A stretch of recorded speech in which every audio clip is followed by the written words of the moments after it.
మల్లికార్జున్ ఖర్గే చాలా విమర్శలు చేశారు. ఇది చాలా చిన్న వార్ అంటూ, అంటే చుత్పుత్ వార్ అని కూడా కామెంట్ చేశారు. దాంతోపాటు India stands alone under Modi governments foreign policy అని చెప్పి మొత్తం ప్రపంచ దేశాల్లో ఈ ఆపరేషన్ తర్వాత భారతదేశం ఏకాకి అయిపోయిందంటూ కూడా కామెంట్ చేసిన పరిస్థితి. అండ్ భారతీయ జనతా పార్టీ కూడా చాలా తీవ్రంగా ఖండిస్తోంది ఈ కాంగ్రెస్ పార్టీ చేస్తోన్న ఈ వ్యాఖ్యలపై మీ కామెంట్ ఏంటి? నిన్న కాంగ్రెస్ ప్రెసిడెంట్ మల్లికార్జున్ ఖర్గే గారు భారత పాక్లకి సంబంధించిన యుద్ధానికి సంబంధించి ఆయన అన్న అతిపెద్ద విషయం ఏంటంటే ఇది చాలా చిన్న వారు, చాలా చిన్న యుద్ధం, దీనిపై అంత హడావుడి అవసరం లేదన్నట్టు మాట్లాడారు. ఈ విషయం బీజేపీ చాలా తీవ్రంగా ప్రతిస్పందిస్తుంది. దీంతోపాటు ఆయన రెండో విషయం ఏం మాట్లాడారంటే భారతదేశం ఏకాకైపోయింది అంతర్జాతీయంగా అని మాట్లాడారు. ఎందుకంటే పాకిస్తాన్కి ఎక్కువ సపోర్ట్ వచ్చింది అన్నట్టు మాట్లాడారన్నమాట. ఈ విషయం బీజేపీ చాలా తీవ్రంగా ఖండించింది. అయినప్పటికీ ఇప్పుడు మల్లికార్జున్ ఖర్గే గారు యుద్ధం అయిన తర్వాత ఇప్పుడే ఎందుకు ఇది చిన్న యుద్ధం అంటున్నారు అనే దాని విషయాన్ని పరిశీలిస్తే మల్లికార్జున్ ఖర్గే గారు ప్రస్తుత యుద్ధ నీతి, యుద్ధ తంత్రం 21వ శతాబ్ద యుద్ధ తంత్రాన్ని ఆయన పరిగణించాలి. ఎందుకంటే ప్రపంచంలో అక్కడ రష్యా ఉక్రెయిన్ యుద్ధం, ఇజ్రాయెల్ హమాస్ యుద్ధాలను పరిశీలించిన రీసెంట్గా ఇప్పుడు ఈ శతాబ్దం మొదలయ్యేటప్పటికి 21st సెంచరీ మొదలయ్యేటప్పటికి ఇరాక్ యుద్ధం, అమెరికాది వార్ అండ్ టెర్రరిజం, ఈ డ్రోన్ టెక్నాలజీలు ఏఐ టెక్నాలజీని గమనించాలి. ఇప్పుడు ప్రస్తుతం యుద్ధాలు అనేవి చిన్నగానే ఉంటాయండి. యుద్ధాలు పెద్దగా ఉండవు, అంటే దీర్ఘకాలంగా ఉండవు.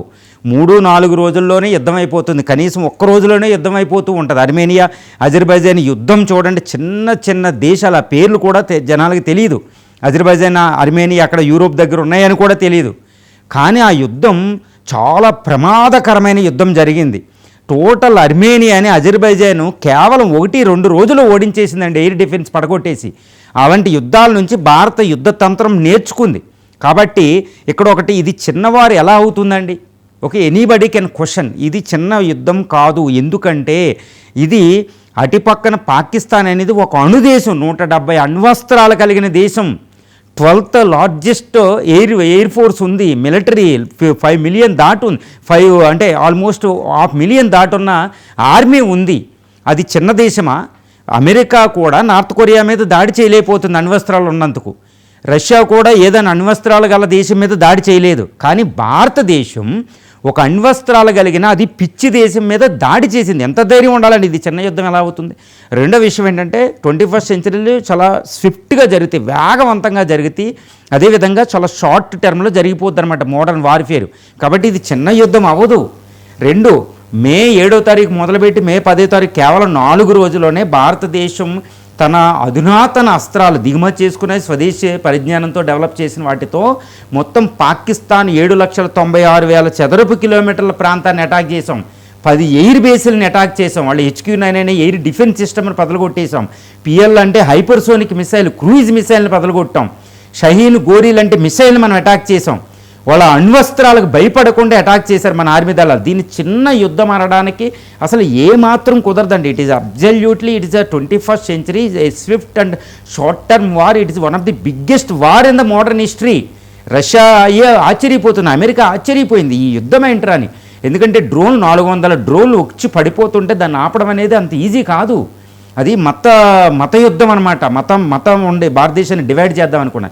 So it is not a small వారు. కానీ ఖర్గే గారు ఏ దృష్టితో అన్నారు అంటే ఏంటంటే బీజేపీ చాలా చిన్న యుద్ధం, మా యుద్ధాలు 1971 యుద్ధాలు చాలా పెద్ద పెద్ద యుద్ధాలు చేసాం, 2 ముక్కలు చేసేసాం అంటున్నారు. అది ఖర్గే గారి అభిప్రాయం అయి ఉండవచ్చు. కానీ ఖర్గే గారికి ఒకటి తెలియాలి, ఏంటంటే అది భారతదేశం వ్యూహం అనేది ఒక రోజులో యుద్ధం చేయకుండానే పాకిస్తాన్ని ఓడించి పెద్ద యుద్ధం చేస్తే ఏ లక్ష్యాలు అవుతాయి ఆ లక్ష్యాలు సిద్ధించినాయి. కాబట్టి కాల్పుల విరమణ జరిగింది.